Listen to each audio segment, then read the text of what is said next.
মহোদয় ওনাকে প্রদীপ প্রজ্বলন করার জন্য আমি অনুরোধ করছি। জানানোর জন্য অনুরোধ করছি।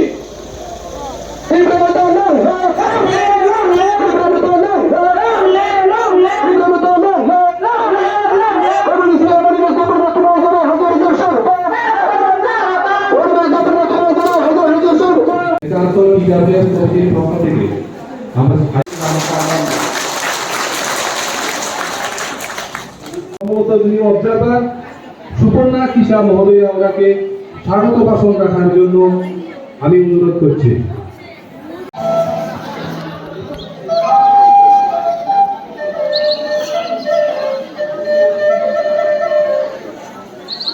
ওয়ান ডে সেমিনার, এই সেমিনারে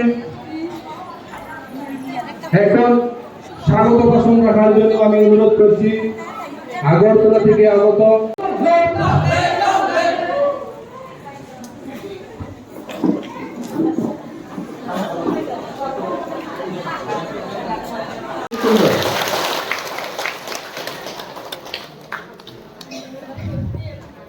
এখন মীরা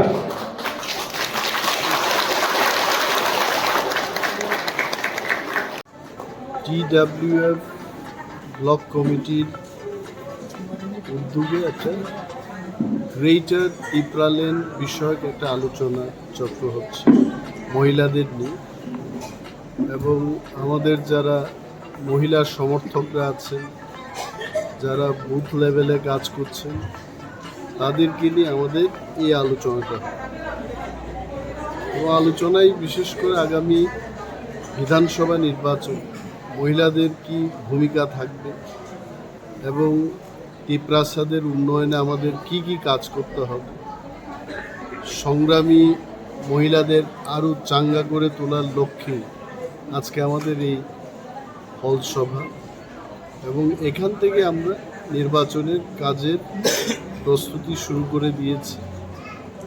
আমরা জানি এখানে বিজেপি মন্ত্রিসভার একজন সদস্য রয়েছেন, ওনার কনস্টিটিউয়েন্সি, কিন্তু আপনারা দেখতেই পাচ্ছেন আমার পেছনে মহিলারা বসে আছে।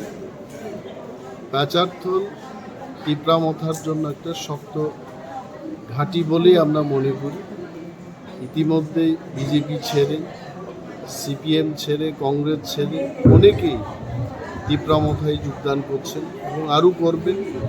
কিছুক্ষণ আগেও আমার মনে হলো দীর্ঘদিনের একজন বামপন্থী নেতা উনি বক্তব্য করে গেছেন, ওনার বক্তব্যে আমি যা বুঝলাম।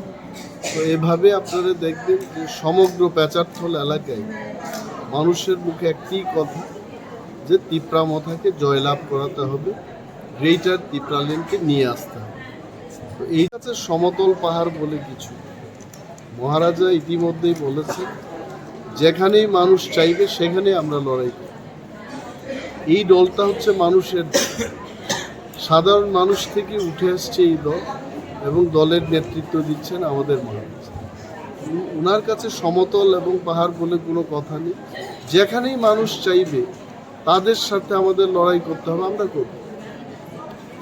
উনি একটা বিবৃতি দিয়ে বলেছেন এসসিদের জন্য উনি লড়াই করবেন, মণিপুরীদের জন্য লড়াই করবেন, মুসলমানদের জন্য লড়াই করবেন। তো সমগ্র অংশের মানুষের পাশে দাঁড়ানোর অঙ্গীকার নিয়ে কিন্তু টিপ্রামথা ময়দানে নেমে গেছে সভা, এবং আপনারা দেখতেই পাচ্ছেন এটা সফল হয়েছে। এবং আমাদের নেতৃবৃন্দরা আছেন এখানে, আগরতলা থেকে এসছেন, আমাদের আতি জমাতি আছেন এখানে, স্বপ্নাতি রিয়াং, আমাদের এডিসি কার্যনির্বাহী সদস্য দলি রিয়াং আছেন এখানে, এবং এমডিসি ধীরেন্দ্র দেববর্মা আছেন, আমি আসলাম এখানে। যিনি এই সভার পরিচালনার দায়িত্বে আছেন উনি সুপর্ণা কিসা, উনি এটা করেছেন, ওনাকে আমরা ধন্যবাদ জানাচ্ছি। আগামীতে সামনে যে বিধানসভা নির্বাচন ত্রিপুরা, তাতে কি আপনারা একটু সমতল